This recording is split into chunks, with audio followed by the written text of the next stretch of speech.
وہ دل میں اترے گی۔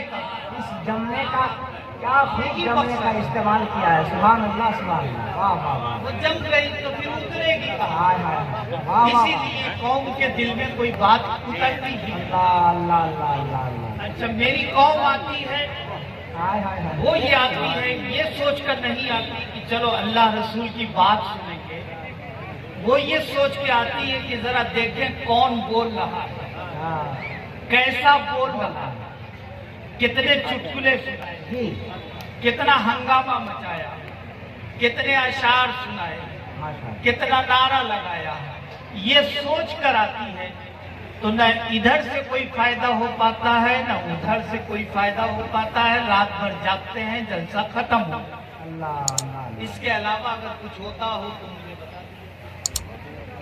اگر قوم یہ سوچ کے آئے کہ چلو دیکھ اللہ اور اس کے رسول کی بات ہوگی، اللہ اللہ اللہ، کرنے والا کوئی بھی ہو اس سے ہمیں غرض نہیں، ہم تو اپنے آقا کی بات سننے کے لیے جا رہے ہیں، قسم خدا کی اس بات کا اثر بھی ہوگا اور انقلاب آ کے رہے گا۔ بے شک سبحان اللہ سبحان لیکن یہ اللہ، سوچ کے تو چلے، بہت اچھا، دعویٰ تو ہم کرتے ہیں، دعویٰ تو ہمیں ہے کہ ہم محبت کرتے ہیں، ہم آقا کا کلمہ پڑھتے ہیں، اللہ رسول اللہ کے نام پہ جان دے دیں گے، اللہ اللہ اللہ، لیکن رسول اللہ کے نام پہ جان دینے کا صرف وعدہ کرتے ہیں، رسول اللہ کی بات ہم کتنی مانیں گے کبھی اس بارے میں غور نہیں کرتے۔ اللہ، یہ بزرگان جی، یہ علماء کرام، حضرت مولانا شبیر صاحب قبلہ نے ابھی مسئلہ جو بیان کیا یہ ان کے گھر کا نہیں، ہائے ہائے ہائے، کیا بات ہے، یہ کانپور سے لے کے نہیں آئے، ہاں ہاں، یہ اپنے خاندان کا باپ دادا کا بیان نہیں کر رہے تھے، اللہ، بلکہ یہ تو مسئلہ اس کا دے رہے تھے جو جس کا ہم کلمہ پڑھتے ہیں، رحمت للعالمین۔ سبحان اللہ سبحان اللہ، ہم اگر اسے مانتے ہیں تو اس مسئلے کو ہمیں ماننا ہوگا، واہ واہ، اور جب اس مسئلے کو مانیں گے تب سمجھ میں آئے گا کہ ہم رسول اللہ کو مانتے ہیں، سبحان اللہ زندہ ہم باد، رسول اللہ سبحان اللہ، صرف دعووں سے کچھ نہیں ہوگا۔ واہ، ہم جس بزرگ کی بارگاہ میں حاضر ہوئے ہیں اس کی صبح کو بھی دیکھنا ہوگا، اس کی شام کو بھی دیکھنا ہوگا، اللہ، ان کی تنہائی کو بھی دیکھنا ہوگا، ان کے اٹھنے کو بھی دیکھنا ہوگا، ان کے بیٹھنے کو بھی دیکھنا ہوگا، ان کی راتوں کو بھی دیکھنا ہوگا، ان کی صبح کو بھی دیکھنا ہوگا۔ وہ اگر چلا ہے تو رسول اللہ کی سنت لے کے چلا ہے، وہ بیٹھا ہے تو رسول اللہ کی سنت لے کے بیٹھا ہے، اگر کھانا کھایا ہے تو رسول اللہ کی سنت کو لے کے کھایا ہے، اگر جاگا ہے تو رسول اللہ کی سنت کو لے کے جاگا ہے، جیا ہے تو رسول اللہ کی سنت کو لے کے جیا ہے، اور اٹھا ہے بیٹھا ہے، اس نے کچھ بھی قدم اٹھایا ہے تو رسول اللہ کی سنت کو لے کے اٹھایا ہے۔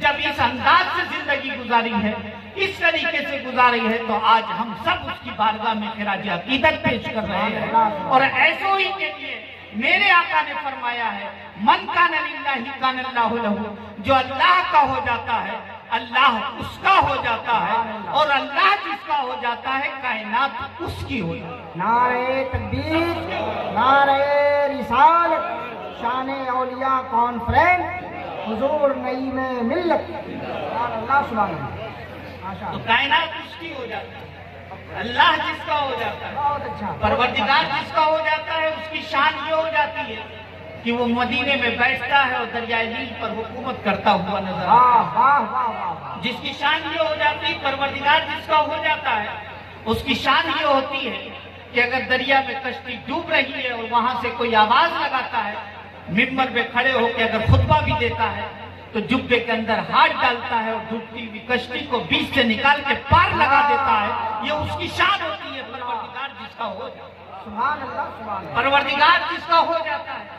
اس کی شان یہ ہوتی ہے کہ پہرا چاہے کتنا بھی لگا دیا جائے، تلواروں کا لگایا جائے، کسی چیز کا بھی لگا جائے، اگر وہ اپنی پہ آ جاتا ہے تو ایک پیالے میں پورے آنا ساگر کو سمیٹ دیتا ہے، بلا لیتا ہے۔ یہ شان اس کی ہو جاتی ہے۔ سبحان اللہ سبحان اللہ، جو اللہ والے ہوتے ہیں ان کی شان یہ ہوتی ہے کہ زبان سے جو کہہ دیتے ہیں پروردگار اس کو پورا کرتا ہے۔ اگر وہ شکر کو نمک کہتے تو نمک ہو جاتا ہے، اور نمک کو شکر کہتے تو شکر بن جاتا ہے۔ اللہ اللہ اللہ، اگر اللہ والوں کی زبان سے یہ نکل جائے کہ مسلح کے نیچے شکر ملا کرتی ہے تو پروردگار عالم مسلح کے اندر شکر پیدا کرتا ہے۔ زندہ باد زندہ باد، یہ شان اس کی ہوا کرتی ہے جو اللہ والے ہوا کرتی ہے۔ میرے آقا فرماتے ہیں من کان للہ کان اللہ لہ، جو اللہ کا ہو جاتا ہے اللہ اس کا ہو جاتا ہے اور پروردگار جس کا ہو جاتا ہے اس کی شان یہ ہوا کرتی ہے کہ وہ زبان سے جو کہہ دیتا ہے وہ پورا ہو جائے. میرے دوستوں اور بزرگوں، ہم بزرگوں کی محفل میں آئے ہیں تو ہمیں بزرگوں کے پیغامات کو لے کے جانا ہوگا. ہمیں بزرگوں کی سیرت کو پڑھنا ہوگا، تب انقلاب آئے گا، تب تبدیلیاں آئیں گی. ورنہ ٹھوکر کھاتے رہیں گے اور اسی طرح پٹتے بھی رہیں گے اور برباد ہوتے رہیں گے. اگر اپنے آپ کو کامیاب کرنا ہے تو ان بزرگوں کی زندگی کو اپنانا ہوگا اور ان کی سیرت کے سائے میں آپ کو چلنا ہوگا. ان بزرگوں کی نمازیں کبھی نہیں چھوٹی، لیکن ہمارا کیا حال ہے ذرا ہم یہ تو دیکھیں. ہم صرف اتنا جانتے ہیں کہ ہم چادر چلا دیں گے تو حضرت خوش ہو جائیں گے. چادر سے حضرت خوش نہیں ہوں گے. اگر مسجد کو جا کے آپ نے آباد کر دیا تو حضرت خوش بھی ہو جائیں گے. حضرت کی زندگی کا مقصد یہ تھا، حضرت کی زندگی کا مقصد ہی یہی تھا کہ جو بے نمازی ہے وہ نمازی بن جائے، جو جھوٹا ہے وہ سچا بن جائے، جو برا ہے وہ اچھا بن جائے، جو بیکار ہے وہ کام والا بن جائے، جو بیکار ہے وہ اچھا بن جائے، جو بد اخلاق ہے وہ اخلاق والا بن جائے، جو بد کردار ہے وہ کردار والا بن جائے. ان کی زندگی کا مقصد یہ تھا. ان کی زندگی کا مقصد یہ نہیں تھا کہ میری قبر پر آ کر صرف دیکھ چڑھا دینا، بلکہ ان کی زندگی کا مقصد یہ تھا کہ اگر تمہاری زبان پہ جھوٹ جاری ہے تو جھوٹ سے بچ جانا. یہی میری بارگاہ میں سب سے بڑی عقیدت ہوتی ہے، عقیدت ہوتی سب سے بڑی عقیدت ہوتی. تو میرے دوستوں اور بزرگوں، ہمارا مقصد کیا ہے؟ ہم بزرگوں کی بارگاہ میں آئے ہیں تو کچھ سیکھنے کے لیے، کچھ سیکھنے کے لیے آئے ہیں. ورنہ حال تو ہمارا یہ ہو گیا ہے کہ سرکار غوث پاک کی نیاز لگانے کے لیے تو ہم 20 دیگ اور 11 دیگ اور 3 دیگ چڑھائی دیتے ہیں. 11 دیگ چڑھا دیتے ہیں. اگر اللہ نے نوازا ہے تو بولے 11 دیگ چڑھائیں گے. دوسرا کہے گا کہ ہم 21 دیگ چڑھائیں گے. اس میں تو بحث اور اس میں تو کمپٹیشن ہوتا ہے. میرے دوستو، اس میں کمپٹیشن مت کرو.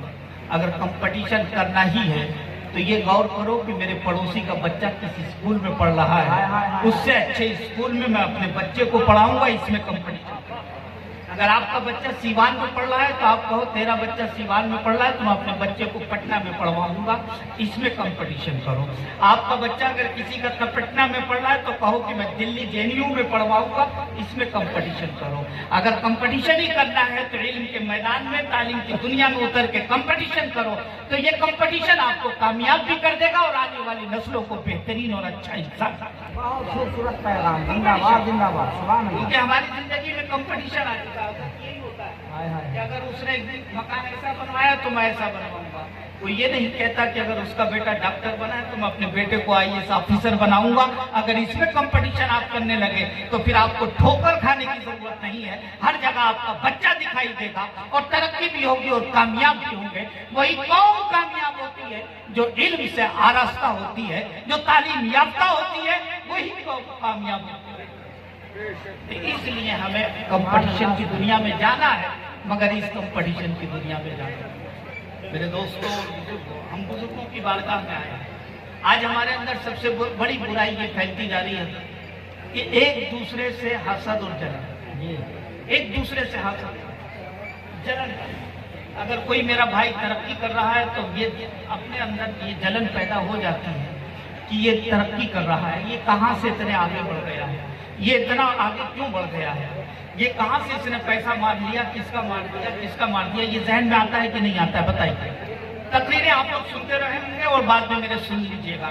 میں آپ سے کچھ باتیں کر کے جانا چاہتا ہوں، کچھ بات کر کے جانا چاہتا ہوں، کچھ کہہ کے جانا چاہتا ہوں کہ شاید تنہائی میں آپ سوچیں گے تو کہیں گے کہ کوئی آیا تھا مبارک پور سے کچھ اچھی بات بتا کے سوچ لیجیے گا. تو میں یہ عرض کر رہا تھا کہ آج کے زمانے میں میرے آقا نبی کریم صلی اللہ علیہ وسلم نے نفرتوں کی دیواروں کو گرایا ہے، اور آج سب سے زیادہ نفرت کی دیوار کوئی کھڑا کر رہا ہے تو وہ ہم اور آپ. ہم بھائی بھائی میں وہ محبت نہیں، وہ اختلاف، پڑوسیوں سے اختلاف، ایک دوسرے سے جلنا. اگر کوئی ترقی کر رہا ہے تو ہمارے دل و دماغ میں یہ بات آ جاتی ہے کہ یہ ترقی کہاں سے کر رہا ہے، کس پارٹی کو اس نے پٹ کر دیا، کس مہاجن کو نے ڈوبا، کس گاہک کو پٹ کیا ہے، کیا کیا ہے. یہ ہماری فکر ہو جاتی ہے، ہمارا ذہن اسی پہ لگ جاتا ہے اور اس کو برباد کرنے کے لیے اور اس سے جلنے کے لیے اور برباد کرنے کے لیے ہم آگے کوشش کیا کرتے ہیں کہ یہ کہاں سے ترقی کر رہا ہے۔ میرے دوست اور بزرگوں، آپ کے جلنے سے اس کا کچھ نہیں بگڑے گا، آپ کے جلنے سے، حسد کرنے سے کچھ نہیں بگڑے گا۔ آپ کا ایمان اس پر ہے کہ نہیں یہ بتائیے کہ رب ہی عطا کرنے والا ہے، رزاق پروردگار ہے، رزق دینے والا اللہ ہے، وہ جسے چاہے جتنا دے دے، اگر وہ دینے پہ آ گیا تو دنیا کی کوئی طاقت روک نہیں سکتی ہے۔ تو آپ کے حسد کرنے سے کیا وہ رک سکتا ہے؟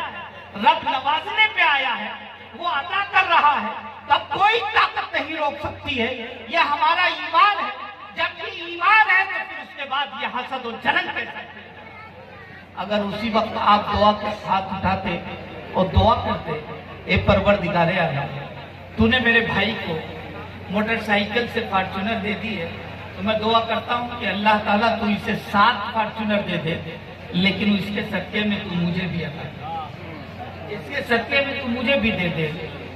کون جانتا ہے کہ رب کی رحمت مچل جاتی ہے، آپ کی دعا قبول ہو جاتی ہے، اور پروردگار عالم مجھے تو دے ہی رہا ہے، آپ کو بھی عطا کر دیتا، آپ کو بھی دے دیتا۔ اور میرے آقا فرماتے ہیں کہ ایک مومن کے لیے دعا کرتا ہے، قبول کرنا نہ کرنا یہ پروردگار کے دست قدرت میں ہے، لیکن اگر کوئی مومن کے لیے دعا کرتا ہے تو رب ثواب ضرور عطا فرماتا ہے۔ ٹھیک ہے، آپ کو بر وقت فائدہ نہ ہوا، لیکن آپ کو ثواب